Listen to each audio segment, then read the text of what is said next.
السلام علیکم ناظرین، TNN ٹی وی کے نیوز بلیٹن کے ساتھ میں ہوں بشرا خان۔ سب سے پہلے شامل کریں گے نیوز ہیڈ لائنز۔ IMF کی شرط، حکومت کا ترقیاتی بجٹ میں کمی پر غور، ترقیاتی منصوبوں میں کٹوتی کا فیصلہ۔ رواں مالی سال کے دوران وفاقی ترقیاتی بجٹ کا حجم 950 ارب روپے مختص کیا گیا تھا۔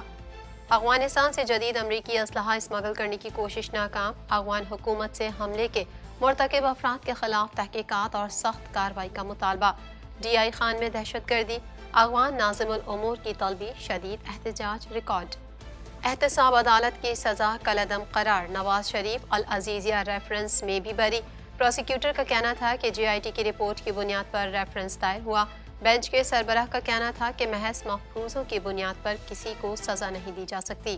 ملک 2018 جیسے انتخابات کا متحمل نہیں ہو سکتا۔ مصطفیٰ کمال کا کہنا ہے کہ 2023 کے سندھ کے بلدیاتی الیکشن بھی مذاق تھے۔ غلط اور دھاندلی کی مثال دی جائے تو 2023 کے بلدیاتی الیکشن سب کے سامنے ہیں۔ کینیڈا کی پہلی بار غزہ جنگ بندی کے لیے کوششوں کی حمایت، کینیڈا، آسٹریلیا اور نیوزی لینڈ کے وزرائے اعظم نے مشترکہ بیان جاری کر دیا۔ جنگ میں 7 دن کے وقفے کو دوبارہ شروع کرنے کا مطالبہ۔ کینیڈا میں جنگ کے وقت ہاؤسنگ ڈیزائن کیٹلاگ کو بحال کرنے پر مشاورت۔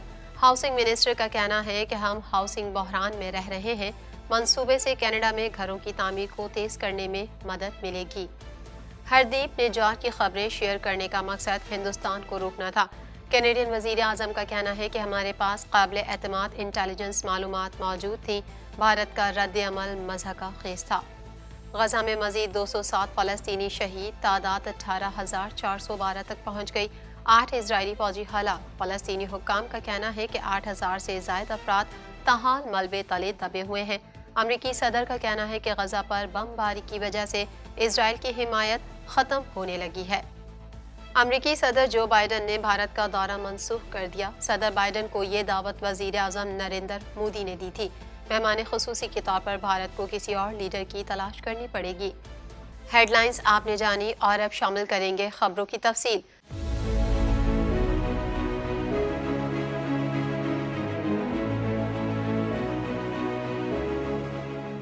1.25 کروڑ کی آبادی پر مشتمل کراچی میٹروپولیٹن سٹی میں صحت کے حوالے سے ہسپتال تو بہت، لیکن فزیوتھراپی سینٹر نایاب ہیں۔ الحمدللہ ہم نے اس کمی کو پورا کرتے ہوئے گلستان جوہر میں زبیداس فزیوتھراپی سینٹر کا آغاز کر دیا ہے۔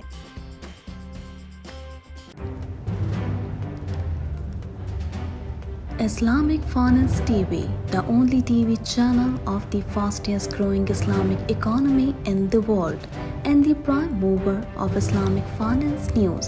Follow us on our social media handles and watch our reports and educational program at www.islamicfinancetv.com. For advertisement, please contact us at islamicfinancetv@gmail.com.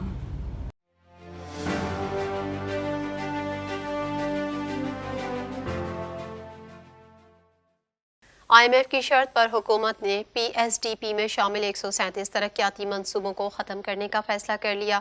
مزید جانیں گے اس رپورٹ میں۔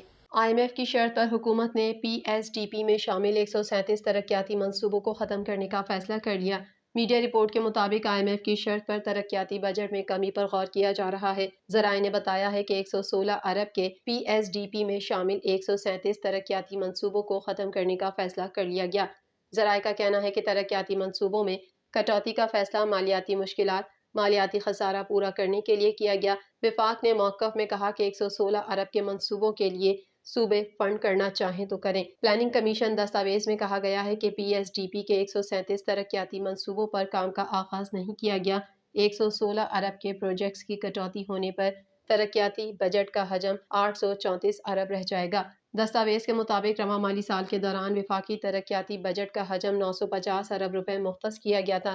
وزارت تعلیم، وزارت صحت، فوڈ سیکیورٹی اور دیگر وزارتوں کے منصوبوں میں کٹوتی کی گئی۔ منصوبوں کی کٹوتی سے مالیاتی خسارہ کنٹرول کرنے کے اقدامات پر IMF کو آگاہ کیا۔ PSDP سے نکالے گئے منصوبوں کو آئندہ مالی سال بھی شامل نہیں کیا جائے گا۔ افغانستان سے طورخم بارڈر کے راستے جدید امریکی اسلحہ اسمگل کرنے کی کوشش ناکام بنا دی گئی۔ جدید امریکی ہتھیار دوران چیکنگ پیاز سے بھری بوریوں سے برآمد کیے گئے۔ مزید تفصیلات اس رپورٹ میں۔ افغانستان سے تورخم بارڈر کے راستے جدید امریکی اسلحہ اسمگل کرنے کی کوشش ناکام بنا دی گئی۔ جدید امریکی ہتھیار دوران چیکنگ پیاز سے بھری بوریوں سے برآمد کیے گئے۔ افغان ڈرائیور کو حراست میں لے لیا گیا، جس سے دوران تفتیش اہم انکشافات متوقع ہیں۔ میڈیا رپورٹ کے مطابق تورخم بارڈر ٹرمینل پر کسٹم اور سیکیورٹی فورسز نے کارروائی کرتے ہوئے افغانستان سے پاکستان آنے والی گاڑی سے امریکی ہتھیار برآمد کر لیے۔ ذرائع نے بتایا ہے کہ برآمد اسلحے میں جدید امریکی ساختہ M4 Kalashnikov magazine, rifle grenade, night vision sites اور لیزر بیم شامل ہیں۔ ہتھیاروں میں مختلف نوعیت کی ہزاروں گولیاں بھی شامل ہیں۔ دوسری جانب پاکستان میں دہشت گردی میں افغان عناصر کے ملوث ہونے کے معاملے پر پاکستان نے افغان ناظم الامور کو دفتر خارجہ طلب کر کے شدید احتجاج ریکارڈ کرایا۔ DI خان حملے کی ذمہ داری TTP سے وابستہ ایک دہشت گرد گروہ تحریک جہاد پاکستان نے قبول کی ہے۔ حملے کے نتیجے میں 23 سیکیورٹی اہلکاروں کی شہادت سمیت متعدد ہلاکتیں ہوئیں۔ دفتر خارجہ کی جانب سے افغان ناظم الامور کو احتجاجی مراسلہ بھی دیا گیا۔ پاکستان کی جانب سے ڈیرہ اسماعیل خان میں سیکیورٹی فورسز کی پوسٹ پر دہشت گردانہ حملے کے تناظر میں احتجاجی مراسلہ دیا گیا۔ افغان ناظم الامور سے کہا گیا کہ وہ فوری طور پر افغان عبوری حکومت کو پاکستان کے تحفظات سے آگاہ کریں۔ پاکستان نے افغان حکومت سے حملے کے مرتکب افراد کے خلاف تحقیقات اور سخت کارروائی کا بھی مطالبہ کیا ہے۔ دفتر خارجہ نے کہا ہے کہ افغان حکومت دہشت گرد گروہوں اور ان کی پناہ گاہوں کے خلاف فوری طور پر کارروائی کرے، حملے کے مرتکب افراد اور TTP کی قیادت کو پکڑ کر حکومت پاکستان کے حوالے کیا جائے۔ افغان حکومت اپنی سرزمین پاکستان کے خلاف دہشت گردی کے لیے استعمال ہونے سے روکے۔ DI خان حملہ خطے میں امن و استحکام کے لیے دہشت گردی کے خطرے کی ایک اور یاد دہانی ہے۔ پاکستان دہشت گردی سے نمٹنے کے اپنے عزم پر ثابت قدم ہے۔ اسلام آباد ہائی کورٹ نے مختصر فیصلہ سناتے ہوئے العزیزیہ ریفرنس میں نواز شریف کی سزا کے خلاف اپیل منظور کرتے ہوئے انہیں کیس میں بری کر دیا۔ مزید احوال اس رپورٹ میں۔ اسلام آباد ہائی کورٹ میں العزیزیہ ریفرنس میں سزا کے خلاف نواز شریف کی اپیل پر سماعت ہوئی۔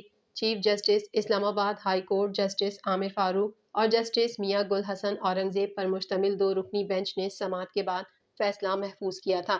تاہم اسلام آباد ہائی کورٹ نے بعد ازاں مختصر فیصلہ سناتے ہوئے العزیزیہ ریفرنس میں نواز شریف کی سزا کے خلاف اپیل منظور کرتے ہوئے انہیں کیس میں بری کر دیا۔ نواز شریف اپنی لیگل ٹیم کے ہمراہ اسلام آباد ہائی کورٹ میں پیش ہوئے۔ نواز شریف کے وکیل امجد پرویز نے کہا کہ زیر کفالت کے ایک نقطے پر صرف بات کرنا چاہتا ہوں۔ اسٹار گواہ واجد ضیاء نے اعتراف کیا تھا کہ زیر کفالت پر کوئی شواہد نہیں۔ امجد پرویز نے بے نامی مقدمات سے متعلق 13 عدالتی فیصلے پیش کر دیے۔ عدالت نے استفسار کیا کہ کیا نیب نے نواز شریف کے زیر کفالت سے متعلق کچھ ثابت کیا یا کوئی ثبوت دیا کہ اپیل کنندہ کے زیر کفالت کون تھے، جس پر وکیل امجد پرویز نے کہا کہ بے نامی کی تعریف سے متعلق مختلف عدالتی فیصلے موجود ہیں۔ ہم نے ٹرائل کورٹ کے سامنے بھی اعتراضات اٹھائے تھے۔ ٹرائل کورٹ نے 3 چیزوں پر انحصار کیا اور پاناما کیس میں دائر CMA کو بنیاد بنایا۔ تینوں CMA حسن، حسین اور مریم نواز نے جمع کرائے۔ نیب پروسیکیوٹر کا کہنا تھا کہ حسین نواز کے پاس پیسے نہیں تھے اور نواز شریف نے کرپٹ پریکٹسز سے یہ پیسے حسین نواز کو بھیجے، جس پر عدالت نے نیب پروسیکیوٹر سے سوال کیا کہ کیا آپ کے پاس کرپٹ پریکٹسز کے شواہد موجود ہیں، جس پر پروسیکیوٹر کا کہنا تھا کہ GIT کی رپورٹ کی بنیاد پر ریفرنس دائر ہوا، جس پر بینچ کے سربراہ کا کہنا تھا کہ محض مفروضوں کی بنیاد پر کسی کو سزا نہیں دی جا سکتی۔ انہوں نے کہا کہ سورس ڈاکیومنٹس عدالتوں میں قابل قبول نہیں ہوتے۔ واضح رہے کہ 24 دسمبر 2018 کو اسلام آباد کی احتساب عدالت نے سابق وزیر اعظم نواز شریف کو العزیزیہ اسٹیل ملز ریفرنس میں 7 سال قید و جرمانے کی سزا سنائی تھی۔ رواں سال 26 اکتوبر کو اسلام آباد ہائی کورٹ نے نون لیگی قائد نواز شریف کی درخواست پر ایون فیلڈ اور العزیزیہ ریفرنس میں سزا کے خلاف اپیلیں بحال کی تھیں۔ احتساب عدالت میں دائر کردہ ریفرنس کے مطابق العزیزیہ اسٹیل ملز سعودی عرب میں 2001 میں جلا وطنی کے دوران نواز شریف کے صاحبزادے حسین نواز نے قائم کی، جس کے بعد 2005 میں ہل میٹل کمپنی قائم کی گئی۔ نیب نے اپنے ریفرنس میں الزام لگایا تھا کہ اسٹیل ملز اور ہل میٹل کمپنی کے اصل مالک نواز شریف تھے، جبکہ GIT نے اپنی رپورٹ میں کہا کہ نواز شریف نے ہل میٹل کمپنی سے بطور گفٹ 97% فوائد حاصل کیے اور بطور کمپنی عہدیدار تنخواہ بھی حاصل کی اور کمپنی کے نام سے اقامہ بھی ان کے پاس موجود تھا۔ العزیزیہ ریفرنس میں عدالت نے انہیں 7 سال قید، 10 سال کے لیے کسی بھی عوامی عہدے پر فائز ہونے پر پابندی، تمام جائیداد ضبط کرنے کے ساتھ تقریباً 4.25 ارب روپے کا جرمانہ بھی عائد کیا۔ MQM پاکستان کے رہنما مصطفیٰ کمال کا کہنا ہے کہ ملک 2018 جیسے انتخابات کا متحمل نہیں ہو سکتا۔ مزید جان لیتے ہیں اس رپورٹ میں۔ MQM پاکستان کے رہنما مصطفیٰ کمال کا کہنا ہے کہ ملک 2018 جیسے انتخابات کا متحمل نہیں ہو سکتا۔ میڈیا رپورٹ کے مطابق MQM رہنما مصطفیٰ کمال نے میڈیا سے گفتگو کرتے ہوئے کہا کہ 2018 میں بانی PTI کو زبردستی لا کر بٹھانے کا نتیجہ ہم بھگت رہے ہیں۔ 2023 کے سندھ کے بلدیاتی الیکشن بھی مذاق تھے۔ ایسے بلدیاتی الیکشن کروانے پر صوبائی الیکشن کمشنر کو گرفتار کرنا چاہیے تھا۔ انہوں نے کہا کہ عدالت نے 3 حلقوں کی حلقہ بندیاں کالعدم قرار دی ہیں۔ MQM عدالت میں اپنا موقف درست ثابت کر چکی ہے۔ چیف الیکشن کمشنر سے گزارش ہے ہمارے دیگر 6 مقدمات کو بھی دیکھیں۔ MQM چیلنجنگ الیکشن کو شفاف ہوتے دیکھنا چاہتی ہے۔ مصطفیٰ کمال نے کہا کہ سندھ میں PP 15 سال سے حکمران جماعت ہے۔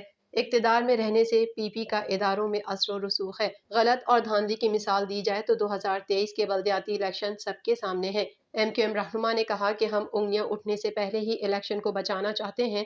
حلقے خراب کر دو، ہاتھ پیر باندھو، تو کیا یہ مذاق نہیں؟ الیکشن کی تاریخ کی بھی تکلیف کی کیا ضرورت ہے؟ جسے جتوانا ہے اسی کا اعلان کر دیں۔ انہوں نے کہا کہ بلدیاتی الیکشن میں ایک پولنگ اسٹیشن پر ڈاکو حملہ کرتے ہیں۔ ڈاکو پولنگ اسٹاف پولنگ کا سامان اپنے ساتھ لے کر چلے گئے۔ ٹھیک 5 بجے پولنگ اسٹاف سامان واپس لے آئے اور ووٹ PP کا نکل رہا ہے۔ یہ سب ہونے کے باوجود چیف الیکشن کمشنر جیت کا اعلان کر رہے تھے۔ مصطفیٰ کمال نے مزید کہا کہ کل صبح الیکشن کمشنر کا تبادلہ ہو گیا، بہت دیر آئے، اب پتہ نہیں درست آئے ہیں یا نہیں۔ مزید خبریں بھی بلیٹن کا حصہ ہوں گی اس بریک کے بعد۔